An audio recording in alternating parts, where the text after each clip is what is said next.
program Kotaku yang sedang dibangun.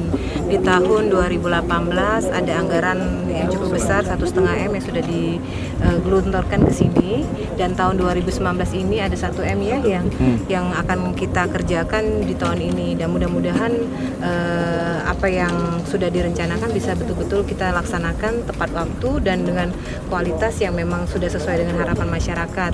Begitu juga kawasan-kawasan yang lain, kita harapkan juga program Kotaku ini tetap bisa berjalan dengan baik ya.